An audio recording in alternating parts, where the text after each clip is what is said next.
Hola, buenas tardes. Buenas tardes a todas y a todos. Hello, everyone. First of all, I would like to thank you all for being here with us, sharing this webinar about tourism, carbon neutral tourism, organized by Neus Foundation and the European Foundation of the Green European Foundation. So before we start,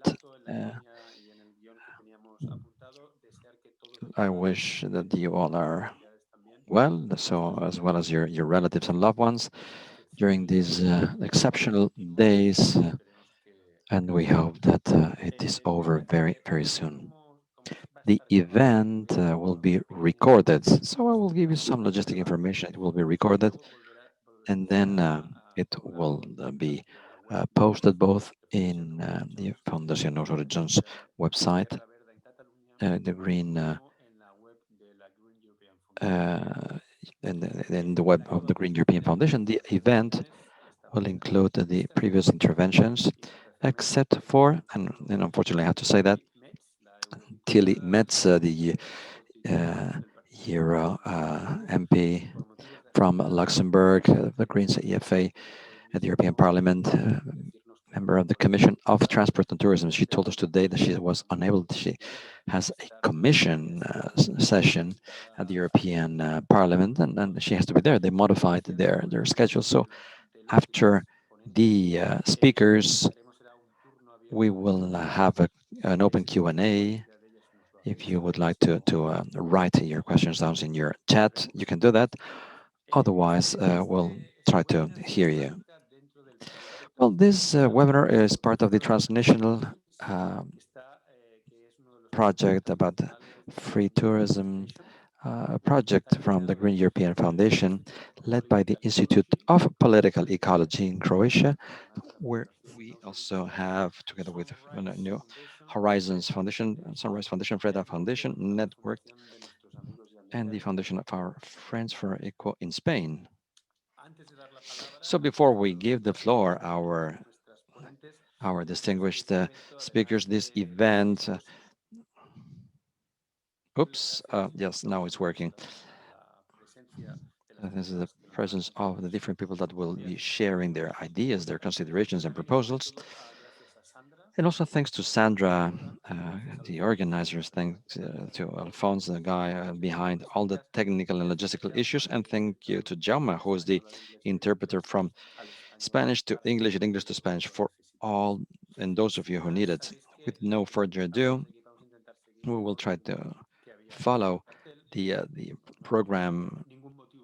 There's no reason for not doing so, and I will give the floor to Eugènia Pascual. She's a member of Comú in Girona, the person in charge of the very many political issues in Comú. She's been a councillor at the City Council of Girona, one of the persons with the greatest tradition in the Greens tradition of people of this party. So, Eugènia, you have the floor.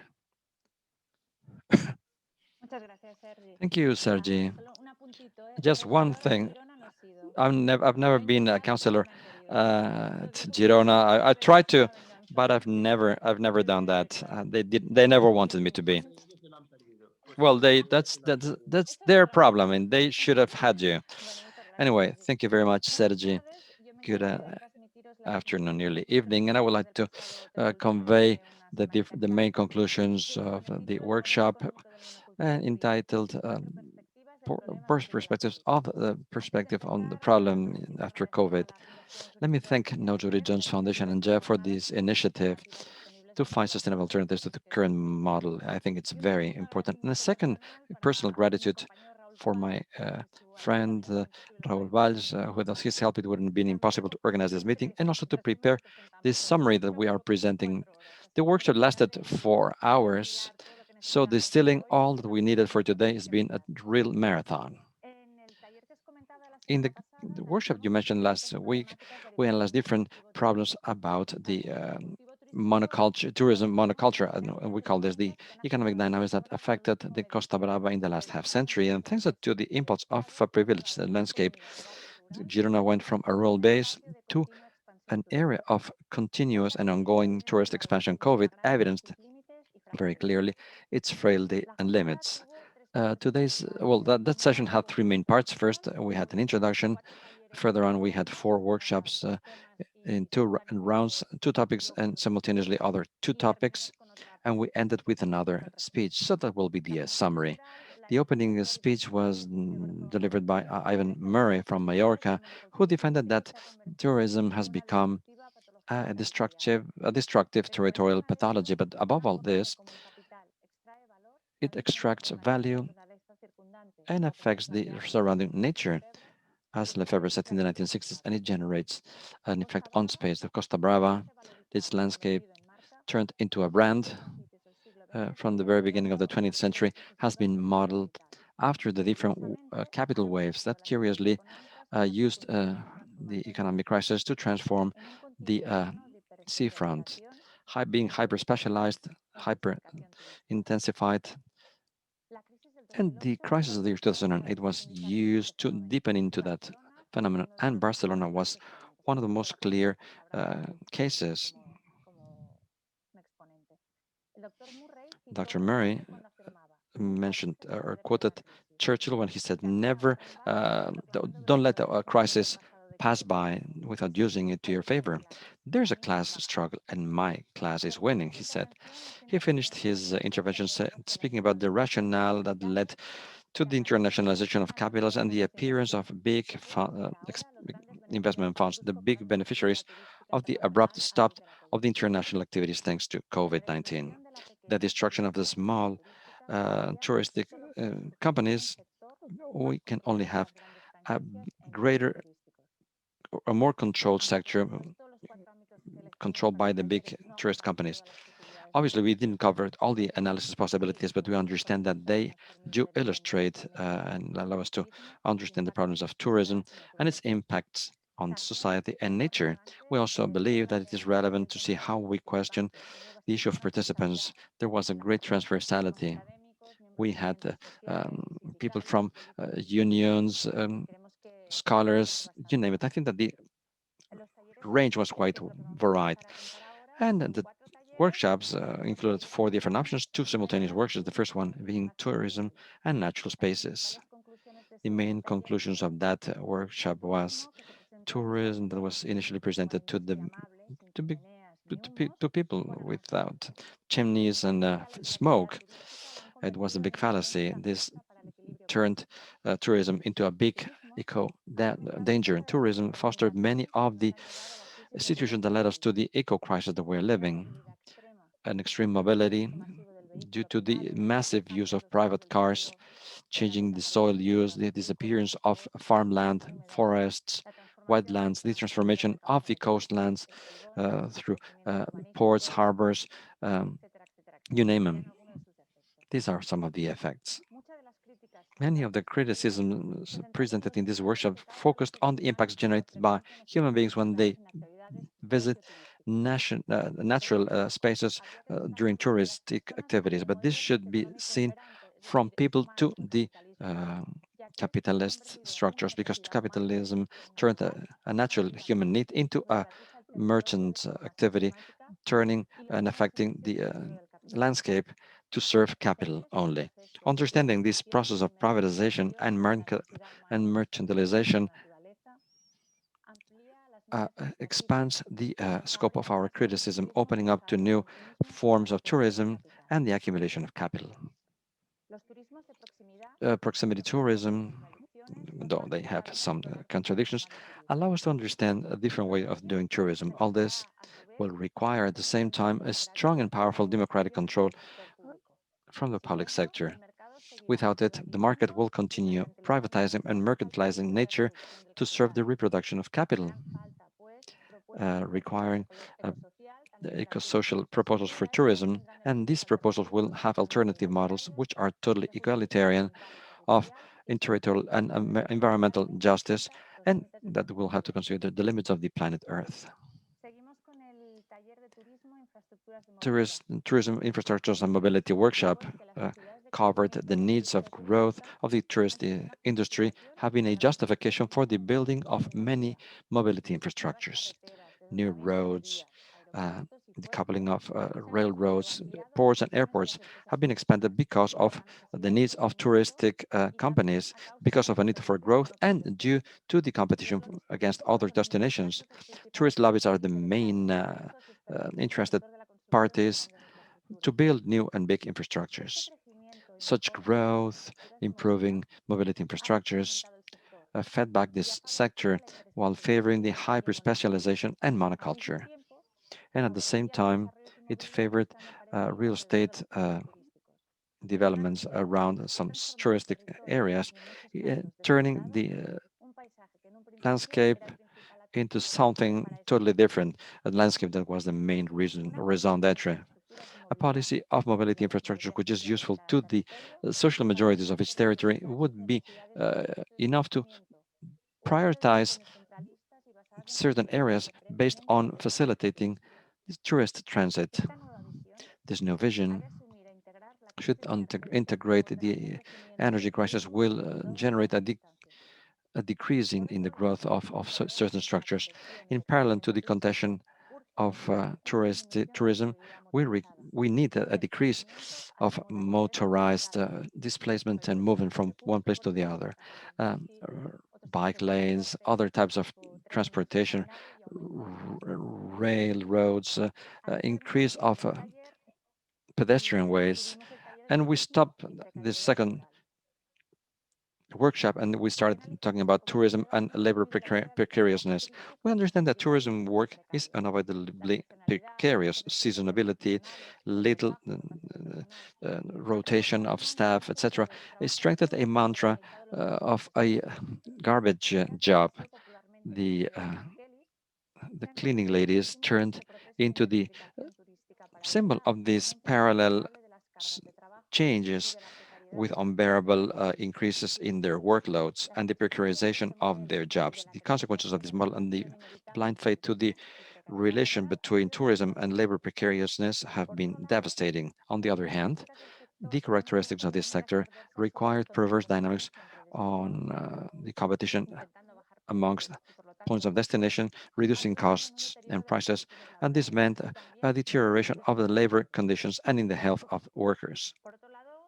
On the other hand, we realized that the pressure to weaken unions from employers' associations to deregulate in favor of the interests of the big touristic capitals generate an extreme vulnerability, a vulnerability that tourism workers used to face their situation. In that respect, we realized that we had to change our paradigm.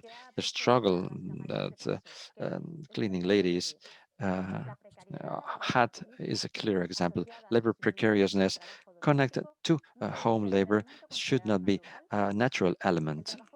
Rather, touristic work should be uh, considered as a services job, something very necessary for our health that allows us to enjoy our leisure time and our free time.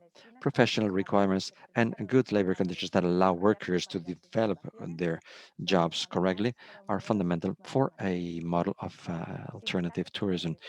Strong unions with a capacity of negotiation at the same time are very, very important, together with the derogation of the labor reform to achieve better standards. The last workshop had to do with labor and housing. One of the biggest impacts affecting most population is the correlation between the tourist intensification and the deterioration to the right to housing. Urban transformation that favored the changes of different cities and territories generated gentrification effects and a devaluation of some parts of the soil. Some of the neighbors impoverished uh, and negatively affected. And this means that they cannot pay for their rents, meant an eviction or an elimination from that area. The expression of touristic apartments generated a huge situation of difficulty. Tourist neighborhoods experience big transformations beyond conflicts on life problems between tourists and neighbors generated some changes. Traditional jobs, traditional shops disappeared, and instead we have colonies of franchises turning streets into unrecognizable places. The addition of the both previous factors meant eliminating the traditional neighbors in a silent process. In that respect, it was clear that the right to living and the right to housing has to be the right to living in the center of the city. Pacification, well, nothing will make sense if, due to the private interests of the tourist companies, access to housing is impossible. The balance is possible, but it will only be possible with control and regulation of municipalities and governments. Right to private property and free market cannot mean the expulsion of wide areas of population while having a fair life in their neighborhoods. We also observe, to finish, that currently, in spite of the good political will and the neighborhood struggles, there's still a long way to go unless we want neighborhoods to turn into places with no neighbors, no people, and no locals. This is the end of 4 workshops. And then we had uh, a keynote speech from Dr. Andres Cañada, a geographist, and he said from the left, we should have a clear alternative to the tourist issues, an alternative that exists in other areas like healthcare or education. He pointed out that we have to go beyond the positions of resistance and go to leading specific and feasible proposals. However, he said that both for tourist workers that connect all this together, we would require proposals with an ideological content, not only based on technicalities. We should rethink tourism from the centrality of human needs of freedom, health, rest, leisure, culture, and self-realization, and not through the narrow rationale of benefit and accumulation of capital, without forgetting a democratic and non-elitist vision. He also offered some examples, and some of his proposals are the following. Understanding the situation of workers that are going through labor uncertainty on their jobs, while mobilizing public resources so that they do not fall into exclusion and poverty. Support policies must be conditioned by entrepreneurs, considering social and environmental uh, consideration. We cannot just give blank checks. We have to have mid and short-term plans to reduce the vulnerabilities, considering the specificities and territorial balance requirements. It'll be important to have training and accreditation programs that allow workers to change their jobs whenever needed. Another point, all this process should be offered under an important democratic control beyond and below syncretism. We should open our doors to new types of tourism, proximity tourism, social tourism, observing sustainable and non-mercantilized and diversified options, considering the frailty of the current model. We will have to support the entrepreneurs in the framework of the cooperative initiatives. SMEs should be relocated in the territory, considering not only immediate profits and capital accumulation. We should give a voice to neighborhoods, associations, and ecology groups to control or to review the control on touristic on the touristic sector. And finally, he said that we should eliminate our accomplices to set limits to the exploitation situation in natural ecosystems.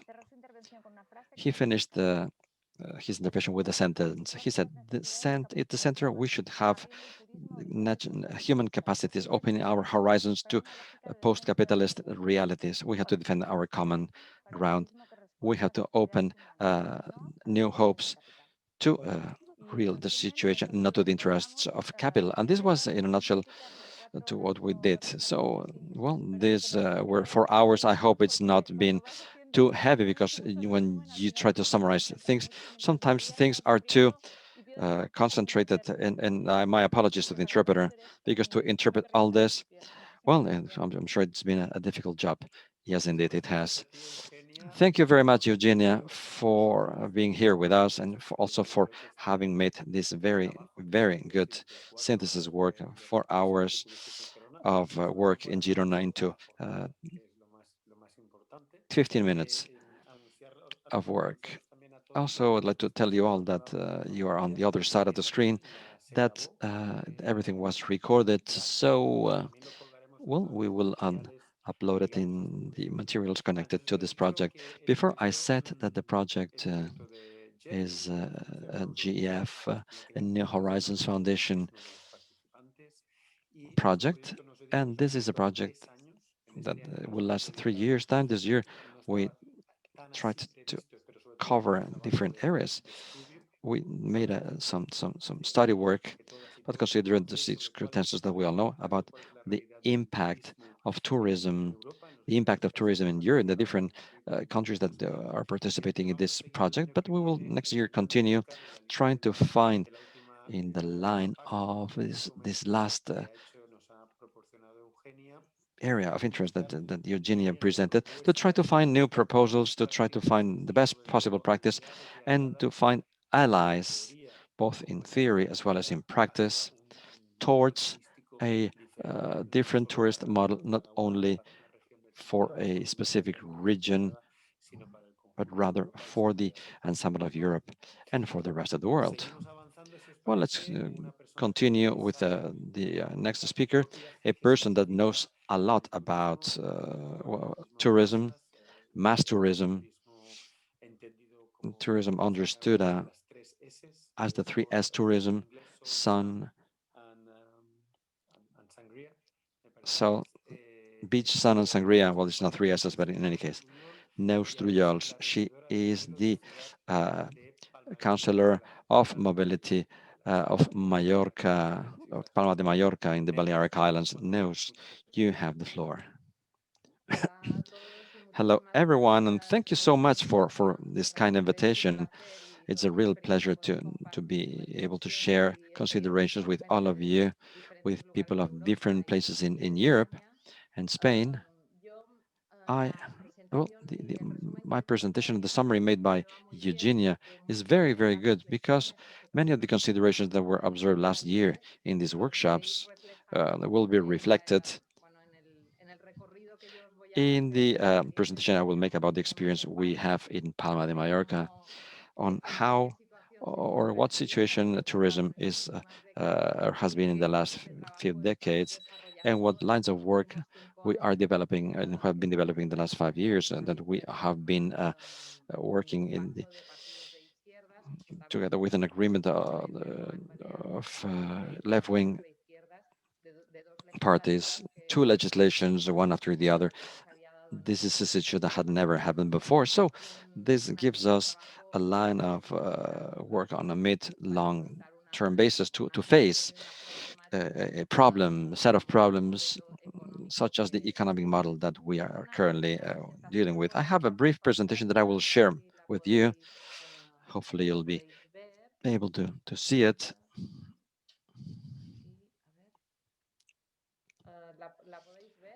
Can you see it here? Perfect, yes. I entitled it uh, Coming Out of the Touristic Monoculture. The Balearic Islands, and Palma more specifically, has developed since the 1970s a tourist industry, a very powerful tourist industry. And as you probably know, the main leaders, the biggest companies, international companies in the hotel industry, are companies or entrepreneurs from Mallorca or from Ibiza.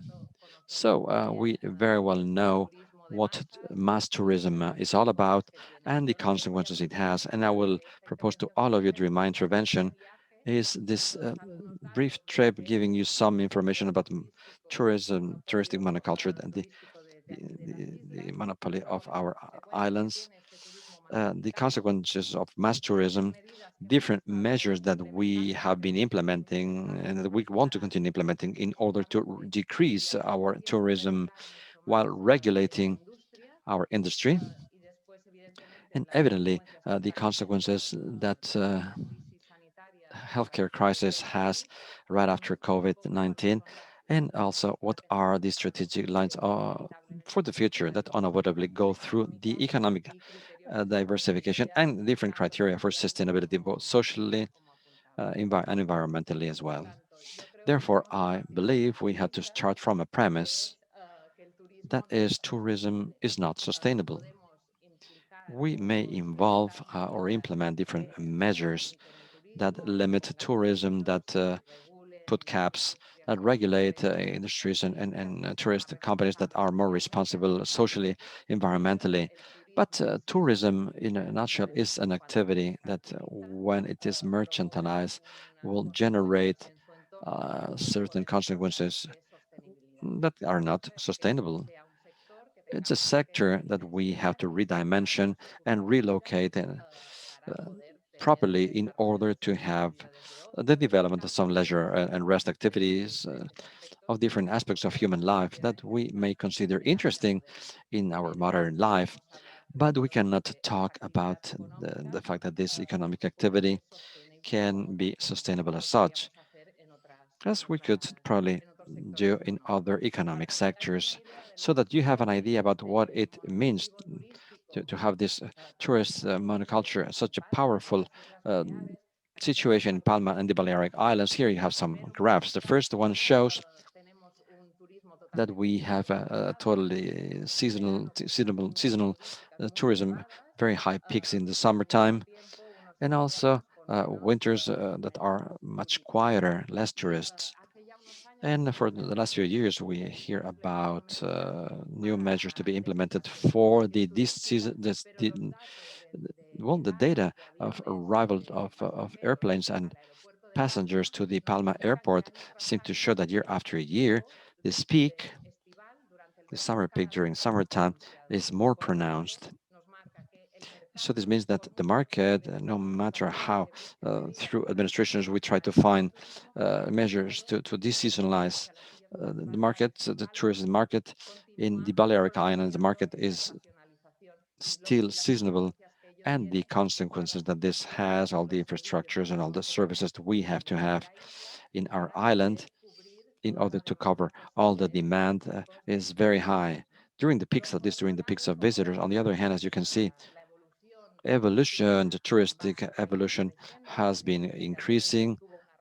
It had a decrease in the amount of passengers and the amount of visitors, total visitors, in the years of the real estate crisis, the year 2008. Some years, well, for some years everything went down, but after the year 2012, everything went up. It continued working up. In the year 2019, we had a new record year after year. We accumulate new tourist and visitors records in our island. We had a record of 29 million new tourists and visitors. As you can see in this graph, we are leaders in in night stays in our hotels, hotel beds. As you can see, Mallorca has a very high index in that respect, together with an index of tourist intensity very high. If we compare it with other places that internationally can be identified with tourism. But as you can see, the Balearic Islands are also unfortunately leaders in that respect. This means what is our situation? And the this last year, we had 29 million passengers in the year 2019, increasing the previous years. We've been growing year after year, and the effect and the dynamic of cruises. We've had a huge increase in the last few years. Some years ago, we decided to bet for an important call to international cruises, and these are the negative effects this type of tourism has for our islands, in our cities, in our territory. We had to work on this. As you can see, In Palma, we have 400,000 inhabitants, and in the island, in all the islands of Mallorca, 800,000. But we have 400,000 tourist beds in the island of Mallorca. Tourism has therefore a very intense weight with consequences for the environment, for our daily life, for our society in Mallorca in general, and in Palma more specifically.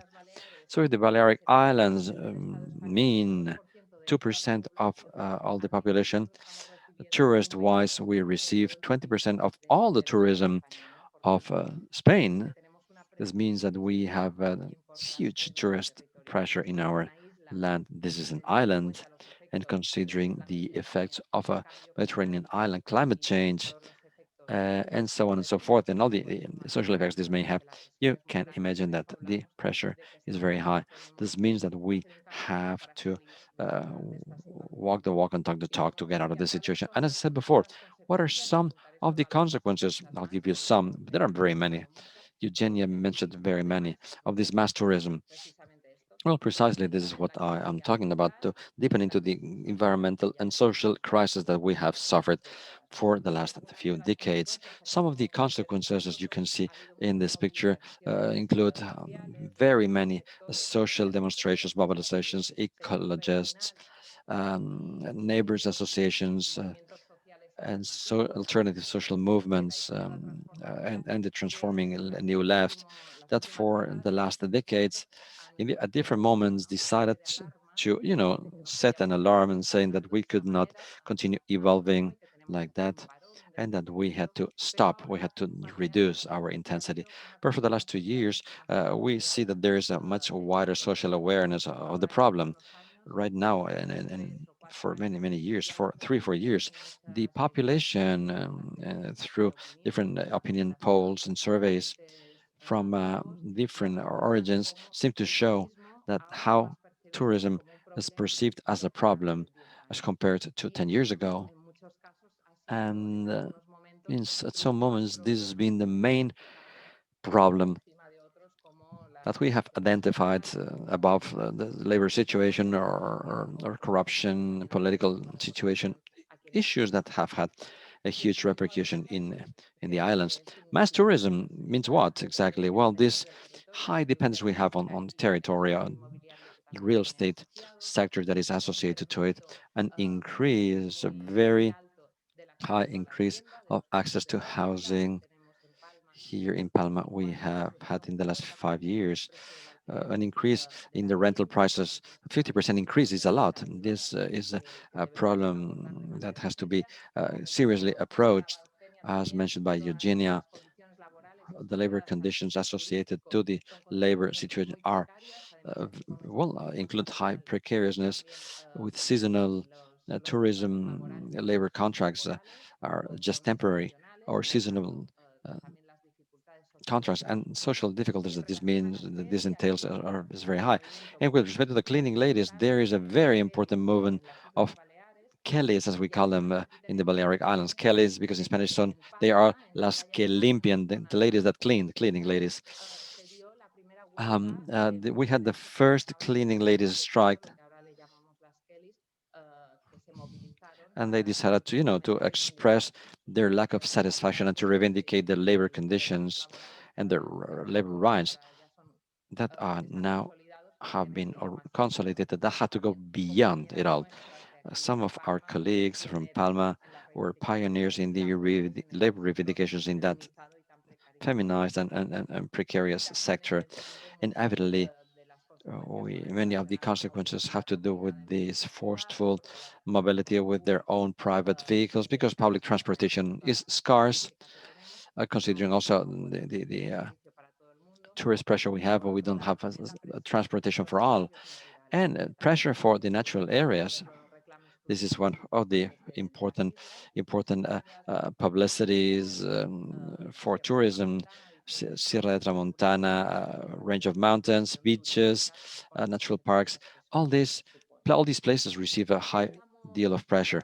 What are we working? What have we been working with? Well, the decrease and the regulation. We have to clearly stop this situation. The market is not responsible of the social or environmental situation. It has counterproducing uh, problems. We've had specific measures that we decided to uh, change. We have a cap of touristic beds. We cannot grow endlessly. And on the other hand, we also have some progressive reduction mechanisms. Some places, when they are not active anymore, are not activated again so that they can be bought by another company. So it's important to have a cap, a limit. And we have to have mechanisms to progressively reduce the amount of tourist beds or tourist apartments.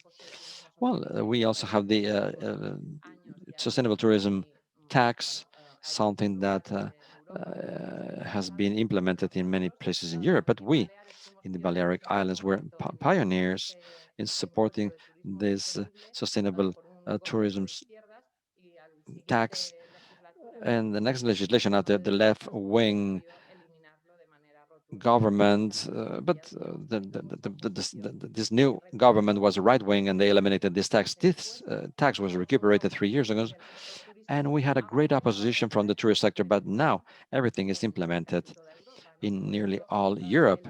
So the tourist, the specific weight of tourism is clearly something that has been accepted. We have to underscore this. The tourist industry not only has an economic weight, but also it has a very important political weight. All these decrease measures have faced a great deal of resistance, and we have to value them because they involve limits to the market. And in Palma, on the other hand, we decided to, after a popular municipal initiative, the first one that was presented in signature gathering through different social movements, and they presented in the city council this popular initiative to forbid uh, tourist tourist apartments in multi-family apartments. It was never allowed in Palma, but there was a debate about whether or not it should be regulated and allow the touristic use, and we decided that it was not correct. The left-wing government decided that we could not allow this rental for considering the negative effects this had with respect to housing. We have had an increase of 50% of, in the rental prices. In Palma, 3 years ago, we implemented an urbanistic regulation, highly restrictive about the new hotel, new hotels in the city center, in the historical city center of Palma. We can only have new hotels in buildings that are protected and that have a maximum of three, that in total include the surface of three homes of over 300 square meters. Less than this means that they are luxury area and high standing in the residential market. So we allowed to turn them into tourist establishments and hotels. But these hotels can only have a maximum of 20 rooms. They are highly limited. This has had a very positive effect because we have reduced the pressure of the demands of new hotels. And with respect to the rest of the municipality and the city, we only allow new hotels in buildings that are in streets that have over 20 meters width, main roads, main streets. So we are eliminating many possibilities of new tourist establishments in many streets, in most of the streets in the city. And besides, these new tourist buildings cannot substitute homes. We don't really want is to reduce the capacity, the residential capacity of our neighborhoods. On the other hand, this other list in blue includes topics that we are dealing with, though we have not any regulations limiting the amount of cruises that call our harbors.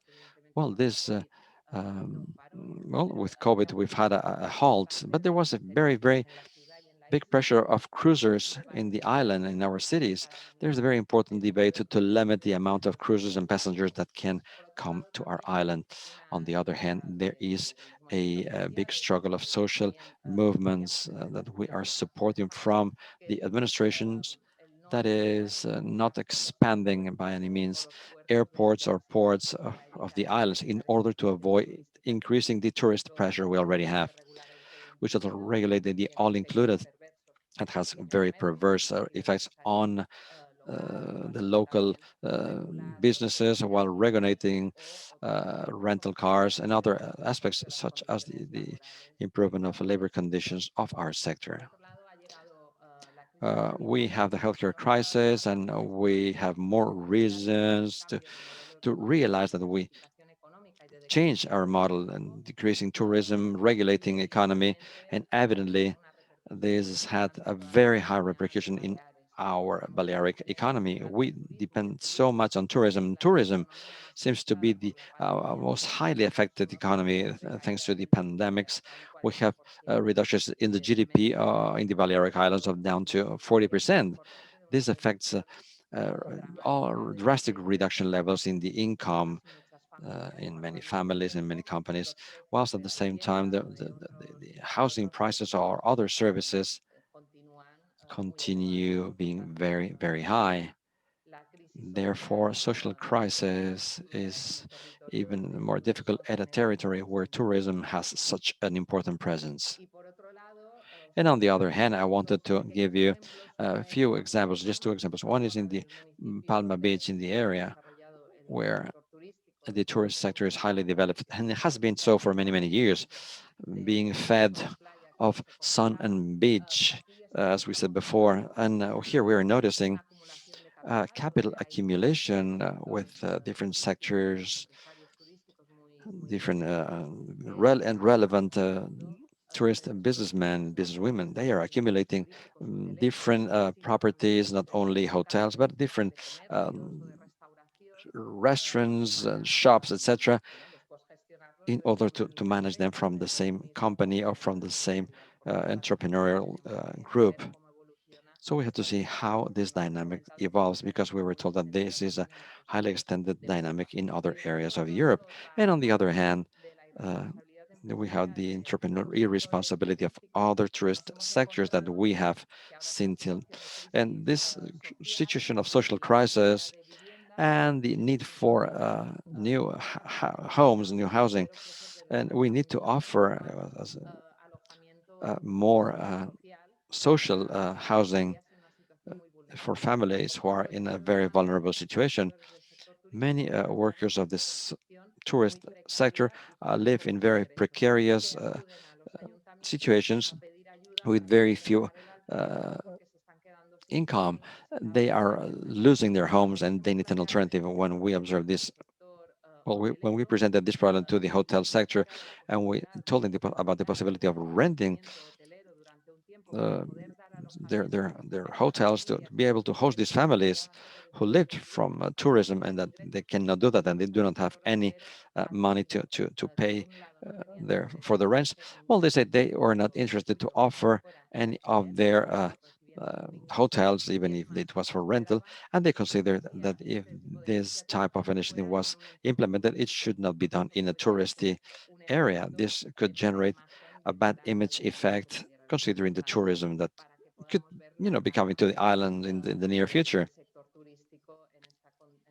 So this is a small level of responsibility some entrepreneurs have with respect to the situation. Therefore, um, lines that we are working on, well, it's very important to talk about the economic diversification while advancing towards sustainability. We've heard a lot about that, but now we have to do things no matter what circumstances are pushing us to do that. We are also convinced that we have to react, and we have to go towards more desirable futures, considering the present we have mass tourism, environmental vulnerability, the increase in other impoverished sectors towards tourist decrease, more territorialized and more respectful structures with society and with our land and with our environment, while working for the future access to housing and sustainable mobility, something that Eugènia presented in her speech. So there's still a long way to go. We from Palma have already implemented some measures that we believe are very interesting and that have been an example for other places in Europe, but we have to continue advancing. Well, we have to do that, you know, hand by hand with the civil society, so that we can all jointly identify the possible solutions to this situation for a more stable model. Thank you so much, and I hope that this has been some interest to you.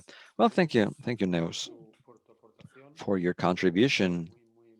It's been highly detailed.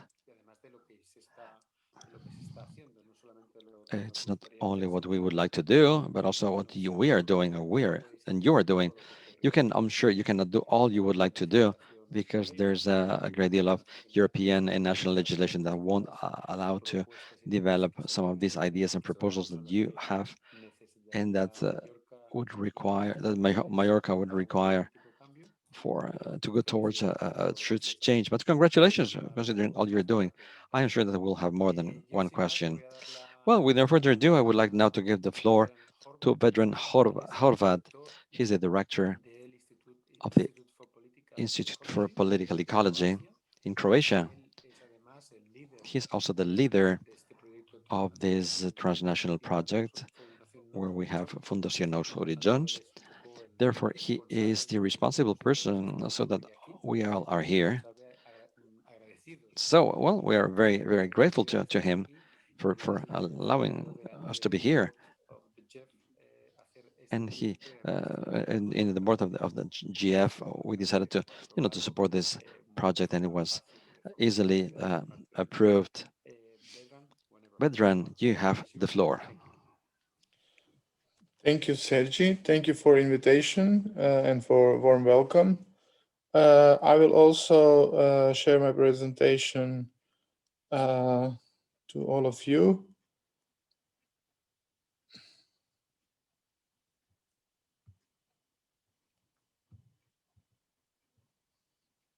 Okay. Okay, I hope you can see it.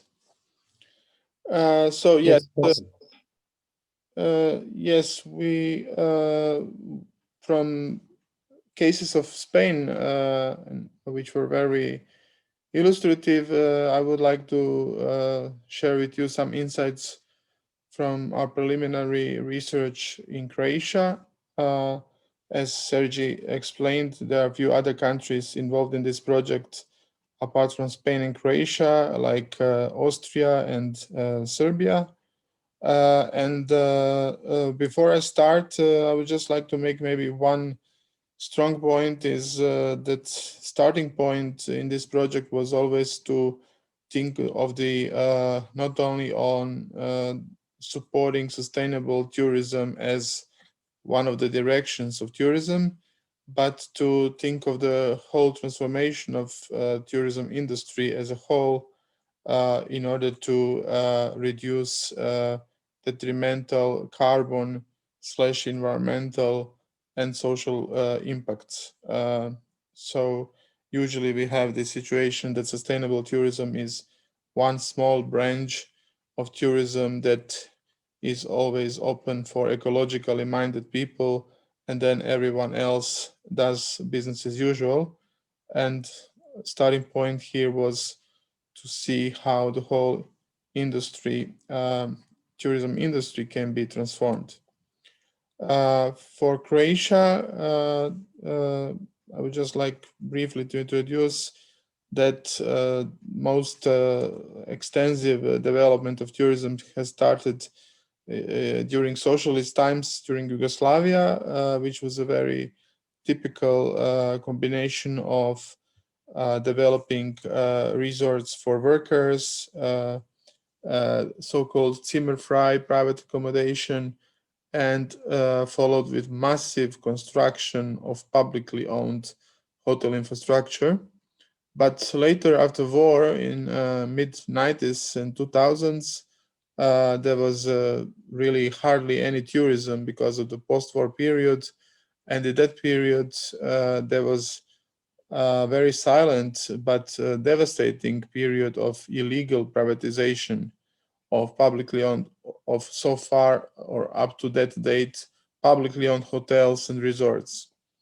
What actually proved to be a baseline for gradual increase of tourism in 2000s, particularly after 2010. So in the last decade, Croatia also has joined the club of countries, European countries with over tourism, has also gradually increased share of GDP in tourism contribution. But at the same time, the quality of life has decreased significantly, particularly in cities and places on the coast. And we are, of course, seeing this extractivist approach of tourism that is actually enclosing common and public goods and monetizing time, labor, and everything else what's possible. So there is extremely high environmental footprint of tourism at the moment. We, of course, have a very quite developed institutional framework, which I don't want to spend lots of time in the terms that there are many institutions and agencies responsible for tourism, as the main state decision makers perceive tourism as a main ATM machine for the budget. And there is also a relatively developed legislative framework that is quite differentiated in relation to different streams of touristic activity and different obligations. However, the legislation on climate change, on the other hand, is living in completely separate world, of course under other ministry, but the main point here is that these two ministries, they don't talk, they don't communicate, and climate policy in Croatia does not recognize contribution of tourism in CO2 emissions or any other, even on the side of adaptation, which is particularly vulnerable point for tourism, to discuss tourism in the light of climate change, what will be possible even with this mainstream approach of tourism, what will be possible in 20 years if climate change continue with its very powerful consequences. At this moment, for us, it's also quite important to have this process, as the new strategy for tourism and new plan for sustainable tourism are being designed at this very moment. And we are also trying to find ways how to influence this national level policy process. But I don't want to spend too much time on the national level here. Maybe to provide big picture on the landscape of policy landscape in which tourism is being developed. This is, of course, that Croatia is very close country to many countries that have a lot of tourists, particularly in this case Italy, Austria, Germany, also more and more Czech and Republic and Poland, and that it has, of course, its natural beauties on the very small territory. And gradually there are more and more real estates in ownership of neighboring countries' residents that due to this proximity are more and more often present in Croatia.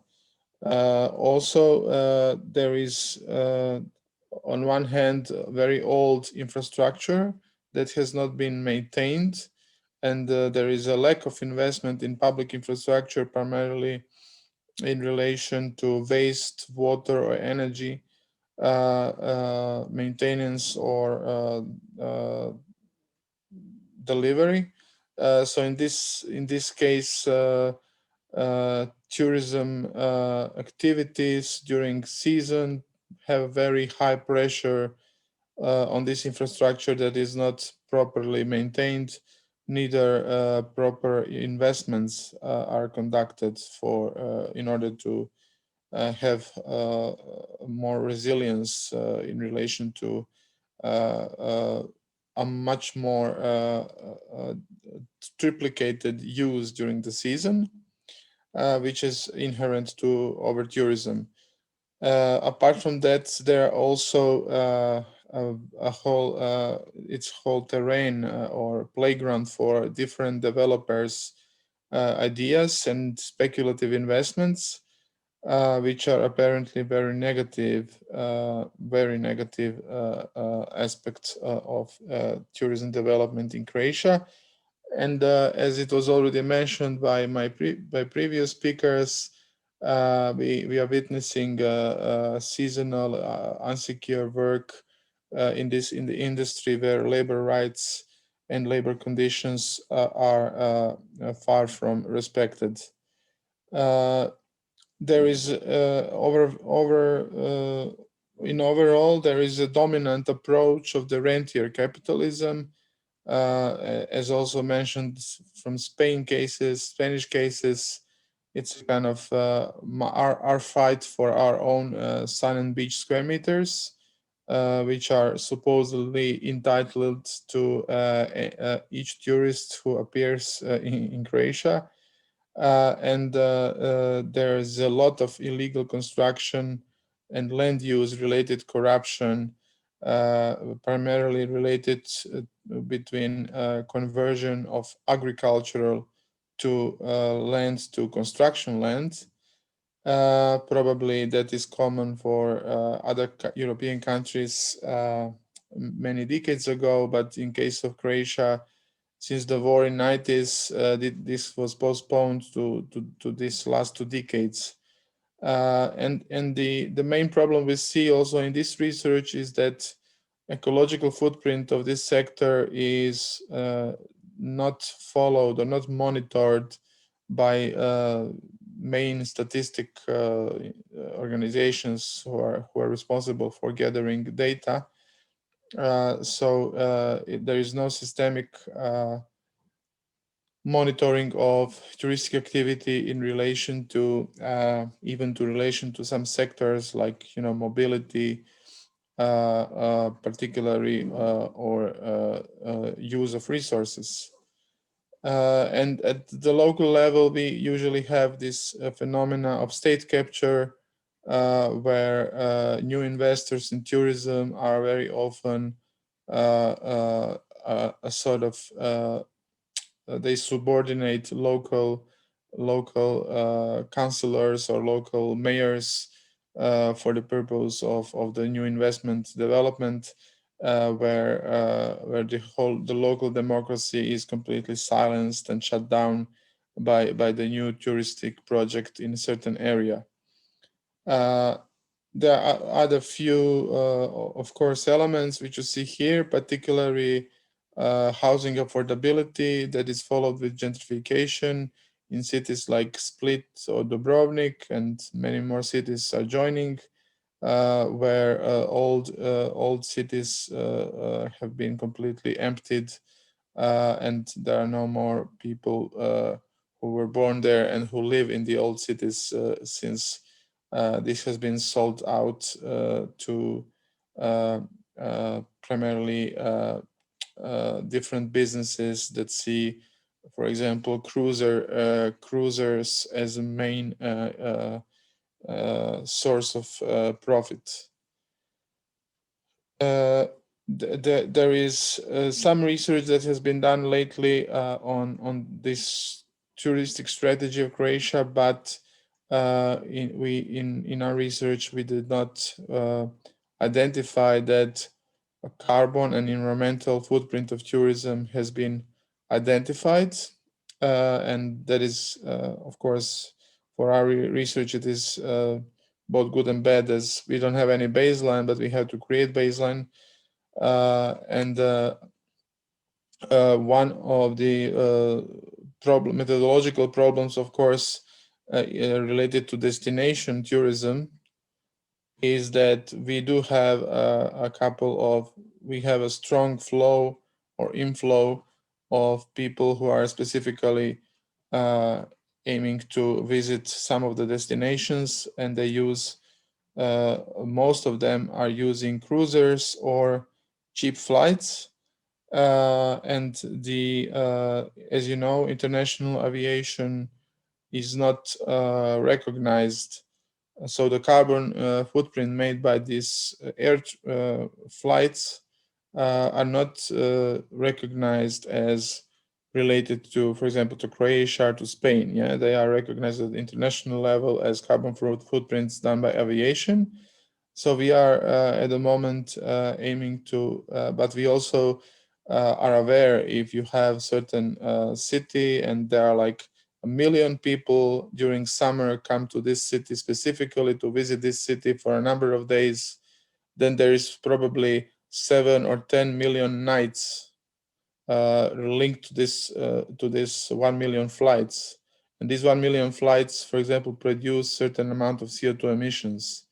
And this is not recognized by the national statistics as it is in another category of international travel.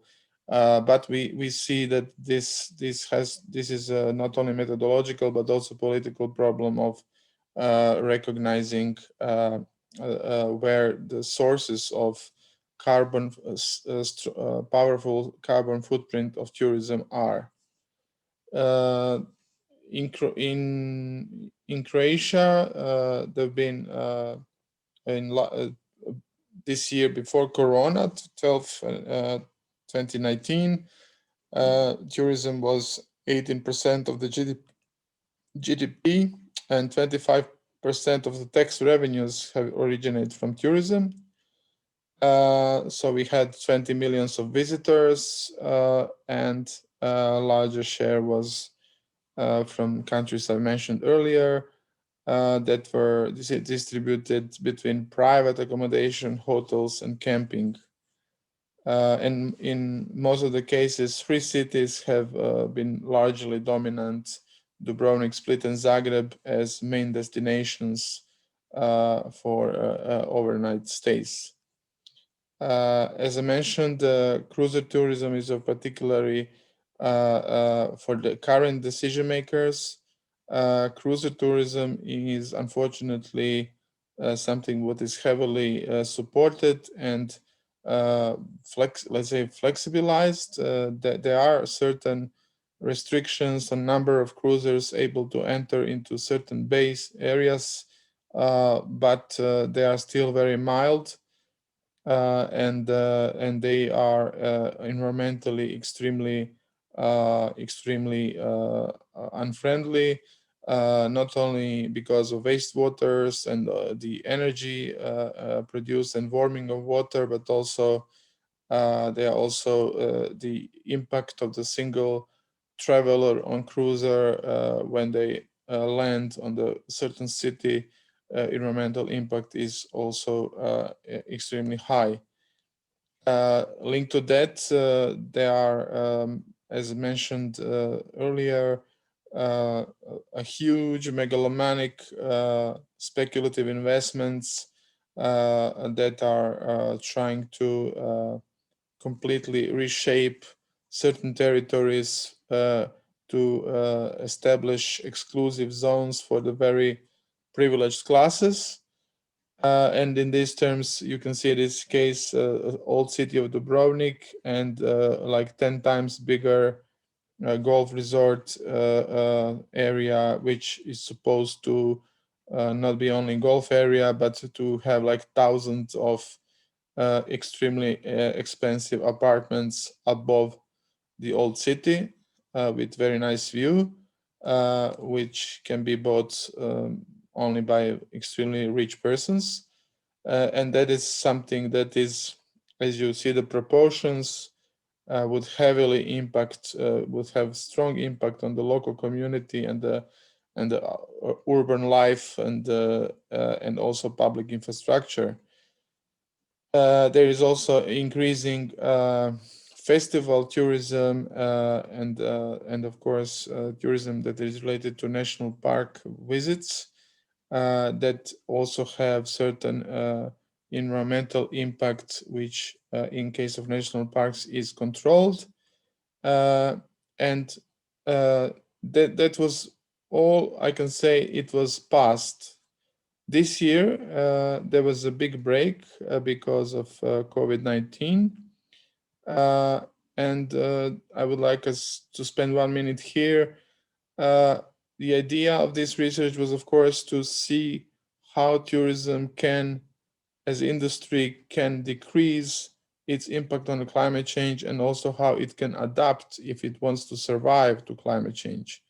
But now with COVID-19, we had a tremendous, like elsewhere, tremendous fall of touristic activity. And we can say that, of course, like anywhere else, tourism has been one of the most affected sectors and industries. But we also think this is perhaps opportunity to initiate talk and discussion about how tourism can be transformed once pandemic will be over, and what lessons can we learn from pandemic that tourism can survive in different conditions and actually change. That would, of course, mean that, of course, many of the decision makers in tourism industry, and they are prevailing, they're dominant, they want to come back to business as usual. They want to come back to the old profits, to old numbers, to chase and extract value as they did. But we think that there is now a small opportunity, a small window of opportunity to try to transform tourism and redirect it in a different direction, and and maybe have a conversation on what kind of tourism is good tourism. I think that both pandemic and climate change are two departure points and two references to see how tourism and the industry can survive by transformation, and how actually we can set up the criteria and standards for carbon neutral and socially fair tourism. So that should be, in a way, a main objective of when we would like to transform tourism, and then use the remaining time to put such proposals in the policy arena and in political space. As at the moment, there may be only a few cities in Europe that have a bit more courageous or bold policies on curbing tourism, like, I don't know, Barcelona and Amsterdam started that recently, also with huge resistance. But there is, of course, need that the many other cities follow this path. And I would say that there are some general tasks. Some of the speakers mentioned some elements. I would like to here underline that in tourism, we have to decrease dependence of tourism in overall GDP, and also support those models that are decoupling tourism from the orientation and growth. So trying to shape some sort of degrowth tourism, and also focus on these models that are decarbonizing touristic activity and which are efficient, resource friendly. And of course that we focus on those models which are reinvesting profit into public infrastructure maintenance and respecting local community needs. I would, of course, underline that transformative agency is highly needed in the whole industry, as I think it is in a way lacking. And those models that rely on proximity and supporting local ecosystems and supply chains should be in a way supported or subsidized instead of giving subsidies to, I don't know, Ryanair or any similar cheap flight company. There are other businesses who are smaller and related to local community needs that can fit into a different tourism model. And once these ideas are somehow shaped in the coherent policy, which can be advocated for a policy shift in tourism, we need to actually build a community around this transformation, which is now, I believe, very kind of silent, maybe more or less in some countries, but generally at the European level, it is still relatively silent. Yes, that is all from me, and I'm open for questions and further discussion. Thank you.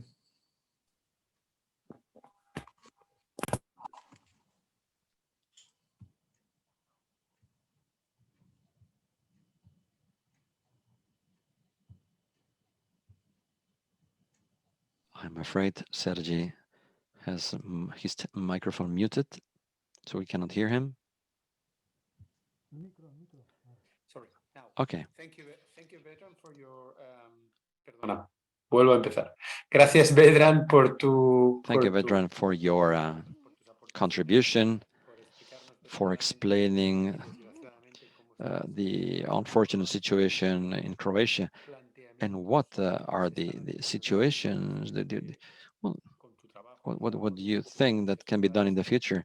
Hopefully with your work and the work of others can stop this situation.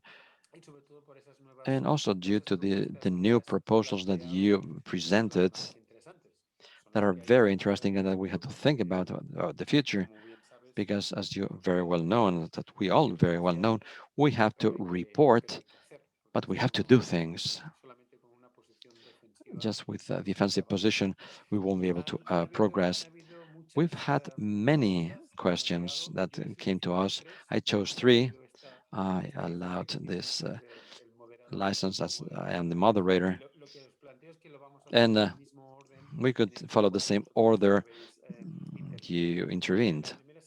First question is for Eugènia. And the question is, well, a person from Catalonia probably said, after this event you organized last week, how do you intend to progress? How do you intend to proceed in the future in Comú Girona, in Comú Catalonia, and tourism? One of the challenges of this work session was to find people from many places and have the basis to do political training. This is what changes things, political training. In Catalonia, we've had people highly distracted with our independence process, and political discussion is very, very important. So the idea is to create some materials and some training materials at all levels. We have people working in city councils, people in the municipality, in the state government, to observe different possibilities and proposals, because the political cycles won't favor the discussion. And one of the responsibilities of creating contents is there. So right now we are analyzing and we are considering new proposals. We only have 4 in mind, but we definitely would like to work on it more quietly with time ahead of us.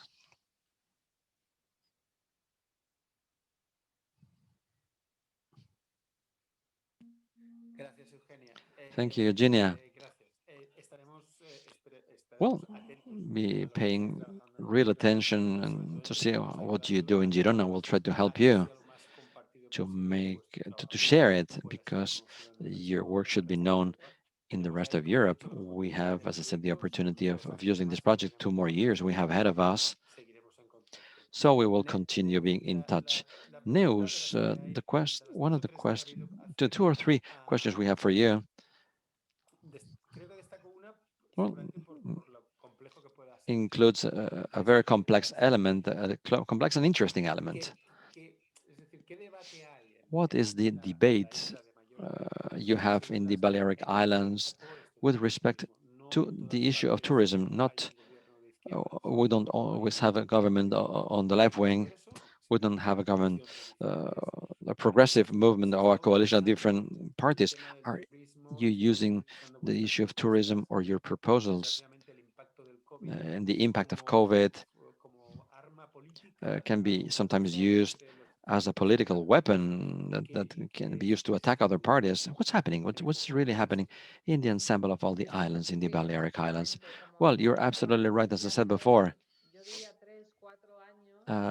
for the last 3 or 4 years, the social debate about the tourist and economic model has been growing, and it entails more people, more population than some years ago. Some years ago, these were minority areas that observed that tourism and the touristic model that was being developed is a problem. But right now, the whole thing is more complex and much wider. All so-called left-wing parties have a more or less critical vision depending on the political spectrum you have, but they definitely have a certain level of criticism, so that this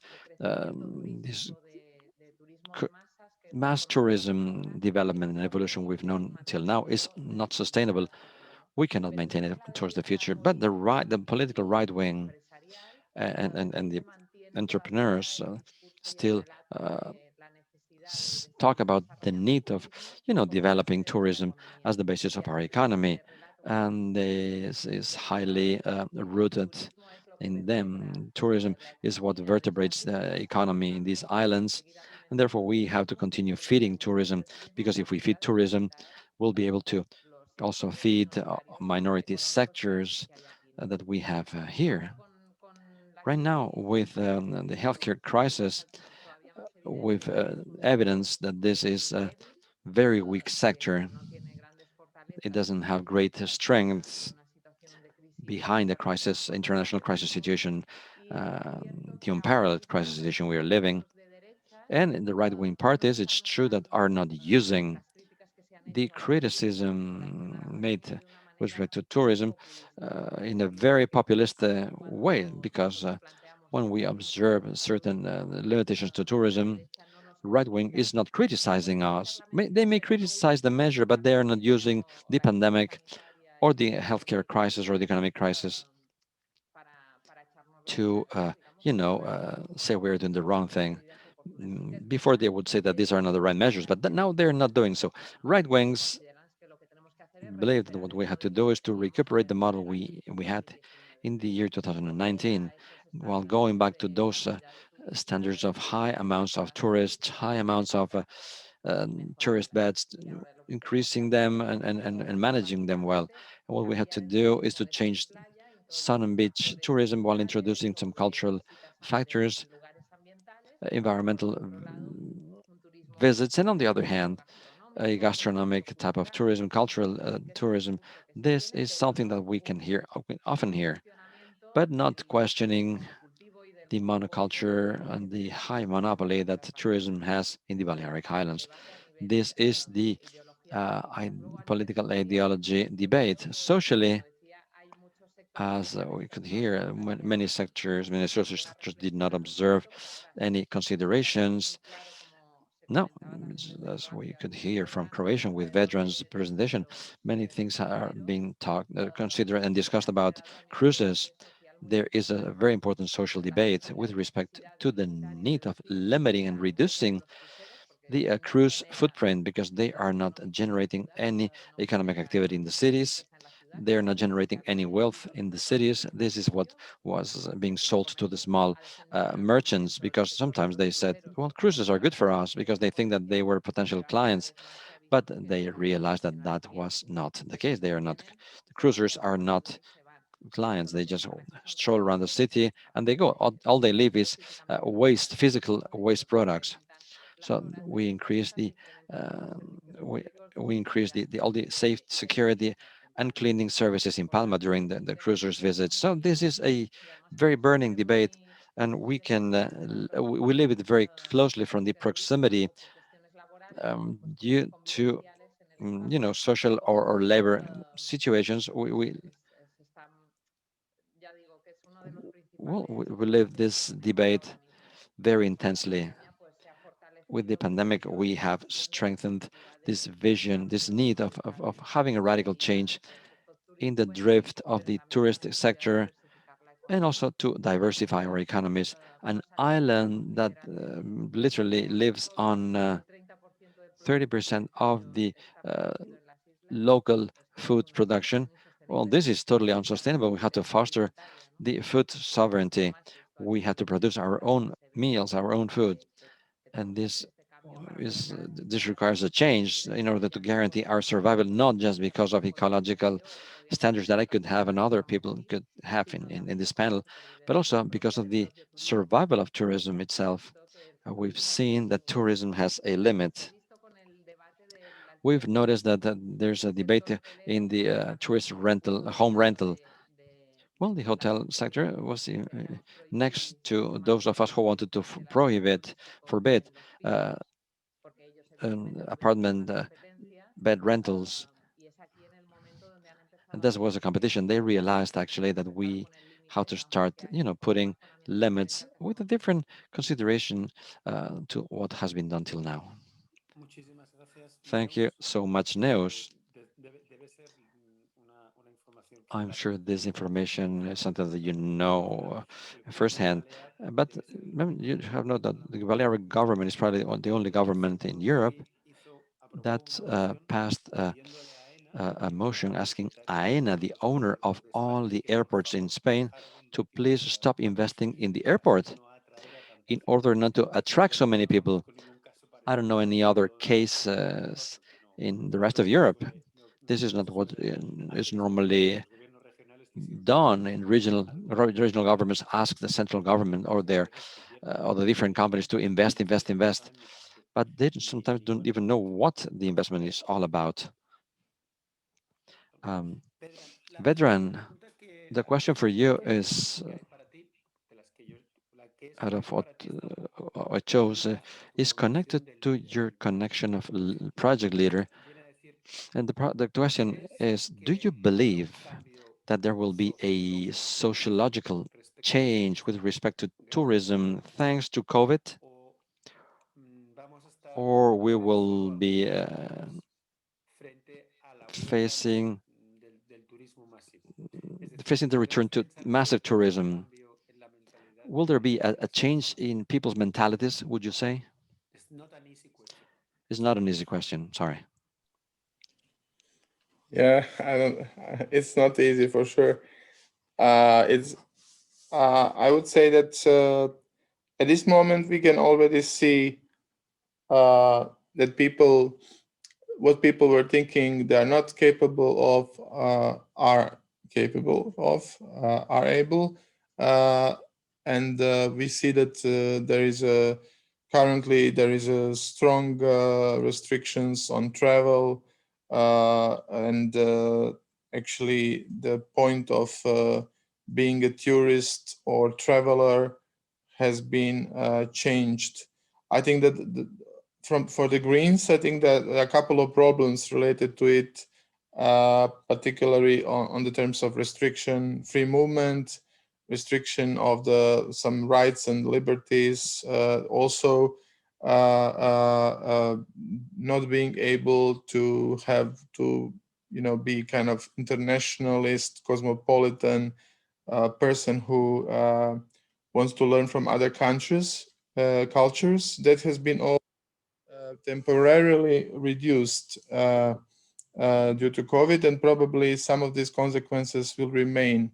On the other hand, people are aware that they can travel less, they can travel to more proximate destinations. I would say that there is a bit negative, but maybe ecologically positive but maybe socially negative impact is that people would be inclined to maybe stay in their own country and travel to another city or to the rural areas just in order to like protect their own economy. And I think that this sort of like isolationist approach where each country is protecting primarily its own interests through tourism also should be kind of critically addressed, as I think that tourism also in a way helped to create Europe in the sense that people respect other cultures and want to learn about other cultures. So there is this. There are a couple of elements which are, I think, very important to understand. One is a notion of sufficiency, particularly for those potential tourists, those citizens who are potential tourists, how they can change their behavior in order to remain tourists, but not to contribute to I don't know, climate change, or not to use socially detrimental, not to work maybe with agencies or big clients to socially detrimental companies. And I think that there is a need for some sort of structural systemic change of measurement in industry itself that would measure and kind of destimulate or even abolish certain very detrimental patterns that are existing in tourism, which are environmentally or socially unfriendly.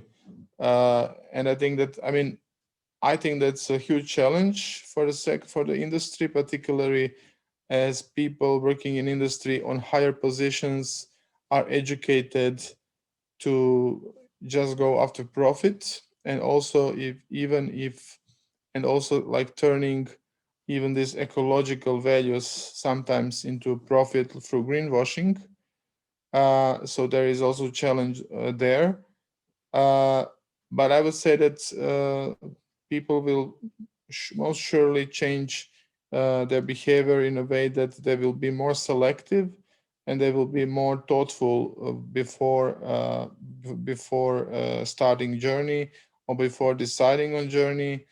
But of course, some sort of systemic change and structural change on the other side would be helpful to kind of guide them through this process, so they can, at the end of their journey, they can say, my journey really did not ruin somebody's life. My journey did not make any significant impact on CO2 emissions. And so that like when you go to bio trade shop, that you also know that your behavior as a tourist did not contribute to did not have negative impact on planet or local community or workers. So I think that such sort of introduction of such policies would be necessary, as on the other hand, in order to meet change in the population and atmosphere related to tourism. If this will not be followed by any policy responses, I think that very easily most of the people could come back to business as usual and be part of mass tourism. That's more on pessimistic side. Okay, thank you, Vedran. Gracias, Vedran, por tu explicación. Thank you, Vedran, for your thorough explanation. I totally agree with you. More and more, particularly the youngest generation, wants to know the before and the why, where products come from, where services come from, what is the impact the whole thing has, the impact, the fact of using things, and the eco factor will be important in the decision-making process, as you very well said. Before concluding, or in order to finish, as we had announced, the webinar will be closed by Susanne Riga. She is the co-chair of the Green European Foundation, and she will explain to us what is the objective of these transnational goals are. Susanne, you have the floor. Thank you, Sergi. Now it's written under me also Sergi Allegre, but I'm Susanne Riga. I'm the co-president of Green European Foundation. And I have listened in the background the speakers, and I thought it was really interesting to see this. And I think I think a lot of people are at this moment, especially sharing the wish to travel or would like to travel. And in these special times we are facing with COVID, a sector which has not been maybe so important for a long time for a lot of people, they only have used it, has become really important because a lot of people have lost working places and a lot of people could not travel even if they would like to. So why we are so happy as Green European Foundation that we have taken over this issue, and thanks, special thanks there to Vedran as a coordinator, but also Sergi and the Neus Horizons and the foundations which taking part in this transnational project, that you are there and that you treat this issue, because it's combining a lot of issues, a lot of themes, like climate change, like sustainability, like working places, but also like relationships, intercultural relationships, and how to organize and how to deal with this in the future, because this is also what is important when we talk about tourism. So we as Jeff, we are opting for this kind of transnational projects where really we can offer a debate between south and north, east and west, where foundations can implement their knowledge and bring in their knowledge from the different areas, and also exchange on good ideas, and really to develop maybe also policy on this, and to create a debate on the different issues. So we are happy that this project will follow because this is one of our multi-annual projects which goes over 3 years. So we have also the possibility to develop something, and I think in these COVID times we are really at the moment where there will be a lot of movement in this area of tourism, and I think it's really good that we are going to develop this together with our foundations and with on the European level, to debate about where we can go for sustainable tourism maybe, and how to develop this. The next year will be the year of the train, the European year of the train. So we will also talk about the mobility, and you started already when you talked about the cruises and the planes and how to arrive. This is one part, but then also what is the point when the people stay there. So there are different issues we are going to face, and we are also going to face during the next 2 years. I would like to drop your attention also on the European Journal, a magazine we are offering online, but also printed and as ebook, where you can also find different articles about this topic, which will be actual, especially in the next years for sure. So my turn is now to say thank you, to the panelists. Thanks for the interesting debate. We will follow up with this issue, and thanks for organizing this kind of debates, and to bring maybe really concepts on European level on tourism further on, so that we cannot only dream about a good tourism and a good traveling, that we can really live them on in a wider space. Thank you very much for this, and have a nice evening. Gracias, Susanne. Y con estas palabras, si Thank you, Susanne. If you allow me to say so, this is the end of the webinar. We are 2 minutes above the time we had foreseen. Not a lot. I would like to thank those of you who are listening to us for being here, and I'd like to thank those of you who shared your ideas, your proposals, your considerations. Thank you, Eugènia, Pascual. Thank you, Neus, Troyol, and thank you, Vedran, Horvat. And well, considering, well, some people say that they don't think about Christmas not before the 15th, but well, I would like to say merry seasonal holidays, Merry Christmas. I'm sure that the 21st will be better the 20th, with not so many changes as well as this year. I'm sure that the next year will be better. Thank you very much. Take care. Stay safe. Bye-bye. Thank you. Bye. Muchas gracias. Salud. Gracias. Bye. Thank you. Cheers. Bye. Bye-bye.